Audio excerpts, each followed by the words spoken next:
Hey guys, this is ST from InvestGospel. I'm coming to you with another installment in our financial journey series. Today, I'm going to talk about what some of our biggest financial mistakes were in our lives. So I have a list of 4 things that I'm going to discuss. I'm going to talk about what were some of the circumstances around us making that financial mistake and, what the actual mistake was and why it was a mistake. So I'm going to start with number 1. Now, I've said this many times on the channel, but my husband and I have been married for coming up on 20 years. And we have, just during our marriage, had quite a financial journey. We have been in different places financially for a long time, many times during our marriage. And I feel when I made this list of financial mistakes that I have got quite a few on here. And, definitely mistakes that I would never make again in my life. So one of the first mistakes that I want to talk about is the use of personal loans. And this was pretty much early on in our marriage. We utilized personal loans for different things that we needed to do or to get. And I know that we did it at least 2 or 3 times, took out personal loans of, I would say, between $5,000 and $10,000. We paid all of those loans back over a period of time. And at this point in time, I think back and I'm just like, what exactly did we need to do with that money? We never set aside money or thought about things kind of in a long term. I mean, I've kind of always, had been the type of person to write down the money that I needed to spend as far as bills were concerned and things like that. But early on in our marriage, we never really had a saving strategy or a strategy of, hey, in 2 years, I know we want to do this. Let's put some money aside now so that we were able to do that. Our mindset was completely different. We were just thinking about things that we needed to do at that time. And where was the money going to come from to do that thing? Oh, well, here's a opportunity for us to get a personal loan. Let's just do that. And I have to say, I have to give my husband huge props just for being a very, very financially responsible guy. I had some time in my life of financial irresponsibility, and of, thank God, that came like early on for me, because I just really didn't have a financial foundation at all. So I've in my 20s, I did a whole bunch of stupid stuff. But my husband was like the opposite. He was the guy that paid all of his bills on time, had very, very, very good credit, saved a whole bunch of money, and he very focused, very determined. And thank God that, we were able to come together and not only make financial mistakes, but learn from those mistakes and get so much better in marriage. So number 1 was the use of personal loans for us. Number 2, for me would be the student loans. my journey, like I said, is different, was different than my husband before we got married. And student loans was something that I definitely took out, going to college, going to a very expensive private college, and actually not even completing my degree at that private college, but racking up a whole bunch of student loans. I hear these types of calls all the time on like Dave Ramsey's show, different places, and I just identify with that so much. I didn't have a financial foundation. I was never taught anything about money growing up. And I really didn't know what the implications of doing that would be to me for so many years in my life. So the student loans and just not addressing them in the way that I should have immediately after leaving school. I should have addressed the student loan situation in a different way, and I probably would not have built up the boatload of interest that I built up on those student loans by doing deferments and things like that. So student loans for me is definitely number two. Number three, we had a vehicle. We had a Jeep Cherokee that, number one, we purchased, and we paid a lot of money for it. We, of course, took out a auto loan for the vehicle.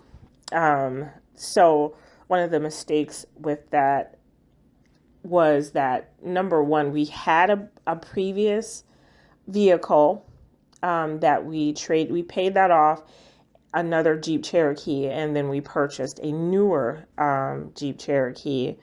And we basically traded in two vehicles for this one vehicle, which is not the smartest thing that we ever did. And we traded in two vehicles for one vehicle and still had a significant loan on this vehicle. So that is not even the biggest mistake. So the biggest mistake that we made with that vehicle was the fact that after owning it for like maybe a year and a half, we found out that, hey, you can refinance your vehicle. If you have equity in it, just refinance it and pull money out, and, just get a new loan for it. So we actually did that. And our payment on the Jeep was probably, I'm thinking, in the upper threes, like a 389 or something like that. And so then when we got completed with the refinance, the payment was $501. So silly. So silly. So silly of us to actually do that. And I mean, we had the money coming in to definitely take care of that payment. That was not a problem. But, things don't always stay the same. And so you should always prepare for, hey, I'm not trying to have the highest auto note out there. I'm actually trying to have something that's manageable. What if I lose my job, or what if this happens? You should think through things. Of course, I know that now. Did not know that at the time. And so that was a big time financial mistake that we made. I'm trying to think what should be number 4 with this. I would say number 4 and number 5 are things that are really kind of tied together in this story. But we purchased rental properties. We actually purchased our first rental property before we bought our first house for ourselves to live in. We bought a rental property when we still lived in an apartment, which was not a financial mistake. That was actually a very good financial thing that we did. So that was one. And what this evolved into is us actually purchasing another rental property, which was a duplex. So and we purchased that rental property actually from the same people that we purchased our home from, that our personal home from. We should have never done that. That particular duplex rental property was very problematic for us to own because there was a long-term tenant in when we first got the property, and then when we got the property, she moved.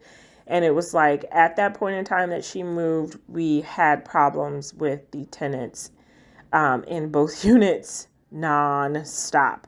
And they weren't the same tenants, they were different tenants. We were basically in court evicting people um, every 3 months, every 3 months, every 3 months.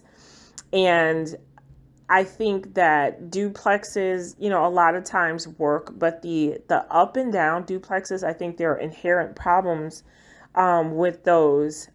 And they're actually, to me, in my observation, there always seems to be issues between the tenants, between the upper tenant and the lower tenant. There always seems to be an issue that comes out.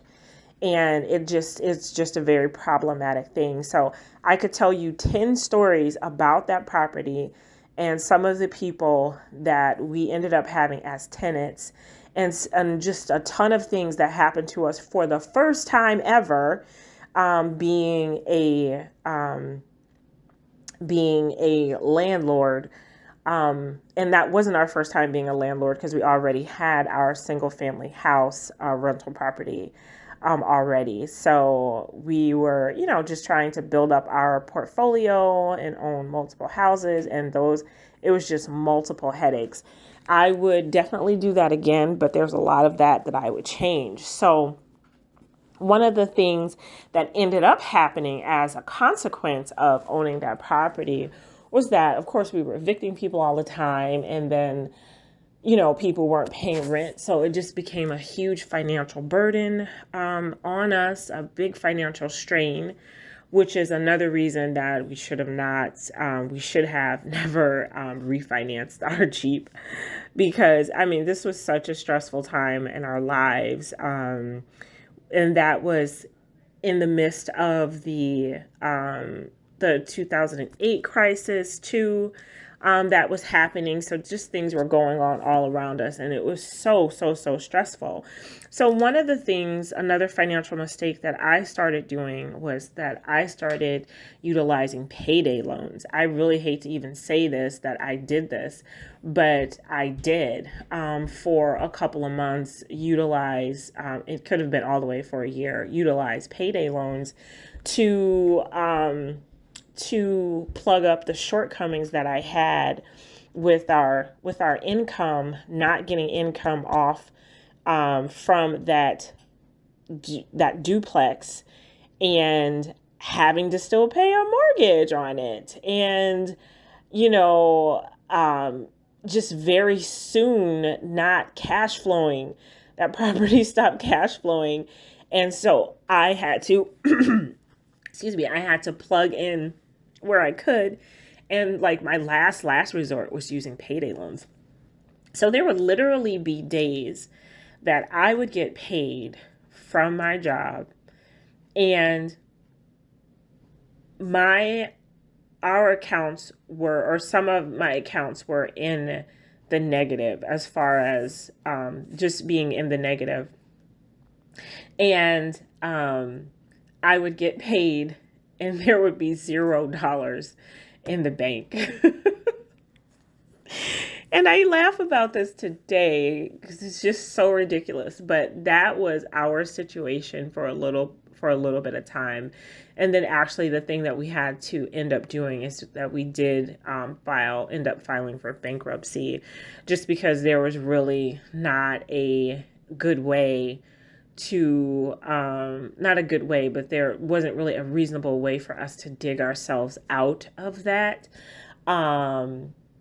with having, there was a lot of things going on with the duplex. One of the tenants burned down the garage, and I mean, just so many different things that were going on with it, with that prevented us from getting any type of cash flow, making any type of headway with that property. So the payday loans was something that I resorted to, and absolutely never ever ever would do that again. Go that direction or go that route. So those are our top 5 biggest financial mistakes. And like I said earlier, I am not even going to put the word regret in there, because that process, I wouldn't trade that for anything because of what I learned and what, us just really going through the fire financially with that, and as part of the journey. And that's going to be another video that I put in this series. But some of our big financial wins that we've had, or things that have amazingly turned around for us in our financial journey. I mean, we did go through the low points, but we truly hit some high points too. And, if you don't experience the low, you really won't appreciate the high for what it is. So, thanks so much for tuning in, and I will see you next time. Bye-bye.